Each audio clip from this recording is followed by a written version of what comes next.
बिस्मिल्लाहिर्रहमानिर्रहीम। अस्सलामुअलैकुम स्टूडेंट्स, कैसे हैं? उम्मीद है सब खैरियत से होंगे। जी बेटा, आज हमारा जो काम हमने करना है वो एक्सरसाइज 12.1 का करेंगे। Prove that, question number 1, prove that the centre of a circle is on the right bisectors. जी, सेंटर ऑफ सर्कल कहाँ पर होता है? जी, is on the right bisectors of each of its curves. तो आपके पास पहले कर्व क्या होती है, पहले हमने ये सीखना है। जी बेटा, जैसा कि हम यहाँ पर देख सकते हैं कि हमारे पास एक सर्कल है और सर्कल के हमने 2 पॉइंट्स को ज्वाइन कर दिया है। ठीक है, तो अगर आप किसी भी एक सर्कल के एनी 2 पॉइंट्स को कनेक्ट कर लेते हैं एक स्ट्रेट लाइन की मदद से, तो वो जो स्ट्रेट लाइन होगी उसको हम क्या पढ़ेंगे? कॉर्ड पढ़ेंगे। जैसे ये कॉर्ड ए है और ये कॉर्ड जो ए बी और कॉर्ड सी डी है। ठीक है, 2 पॉइंट्स को आपने ज्वाइन करना है, उसको हम क्या पढ़ेंगे? कॉर्ड पढ़ेंगे। तो ये हमारे पास कॉर्ड की डायग्राम है। जी बेटा, तो हमने ये प्रूव करना है कि जो ये हमारे पास कॉर्ड्स है ना, इनका जो राइट बाइसेक्टर होगा, ठीक है, देखें, the prove that the centre of a circle, जो सेंटर ऑफ अ सर्कल है, is on the right bisector. यानी कि जो सर्कल का सेंटर है वो कहाँ पर होगा? राइट बाइसेक्टर पे होगा of each of its curves. ठीक है, तो आपने क्या करना है? सबसे पहले एक सर्कल ड्रॉ करना है, 2 कर्व्स ड्रॉ करनी है। ठीक है, अब यहाँ पर नोट करें, हमारे पास यहाँ पर एक सर्कल ड्रॉ हुआ और 2 कर्व्स हमने ड्रॉ किए हैं। ठीक है, हो गया, एक पॉइंट ए से बी तक और दूसरी पॉइंट बी से सी तक। ओके, उसके बाद आपने क्या किया? इनके राइट बाइसेक्टर ड्रॉ किए। ठीक हो गया। अब बेटा जी, राइट बाइसेक्टर ड्रॉ किए तो यहाँ पर एग्जैक्ट वो सेंटर पॉइंट से पास हो रही है, हमने प्रूव करना है। ठीक है, कि उन कर्व्स का अगर आप राइट बाइसेक्ट करते हैं, ठीक है, तो दोनों कर्व्स का जो राइट बाइसेक्ट कहाँ पर आके मीट करेगा?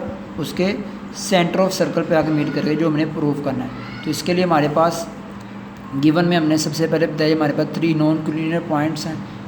ओके, ए बी सी हमने कोई से ले लिए और रिक्वायर्ड में हमारे पास क्या? To find the centre of circle passing through A B and C.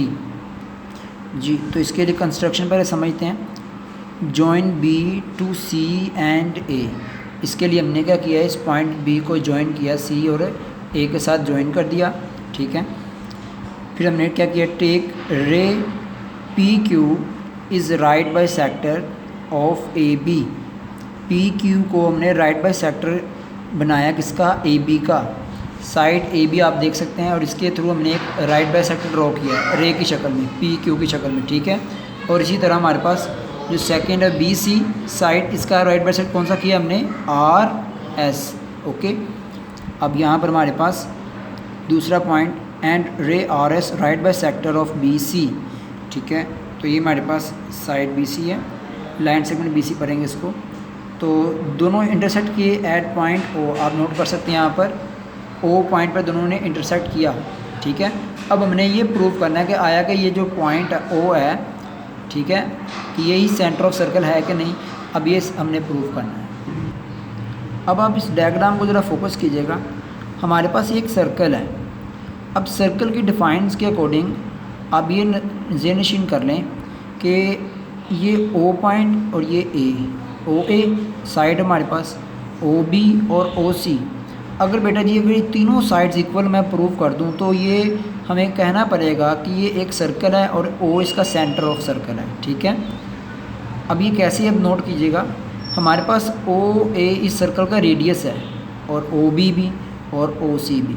ठीक है, अब ये तीनों हमारे पास रेडियस हैं, क्योंकि आपको पता है कि एक सर्कल के जितने भी रेडियस होते हैं, जितने भी रेडाई होते हैं, वो सब के सब इक्वल होते हैं इन लेंथ।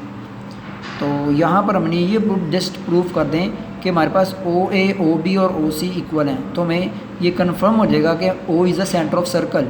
ठीक है, तो ये पॉइंट क्लियर करने के लिए हमारे पास राइट बाइसेक्टर का हम सहारा ले सकते हैं। जो हमने पहले 2 थ्योरम किए थे उसमें हमने यही बात की थी कि any point on the right bisector of a line segment is equidistant from its and point, कि एक कोई भी पॉइंट ले लेते हैं हम किसी भी साइड के राइट बाइसेक्टर के ऊपर, वो पॉइंट का होगा दोनों एंड पॉइंट से इक्विडिस्टेंट होगा।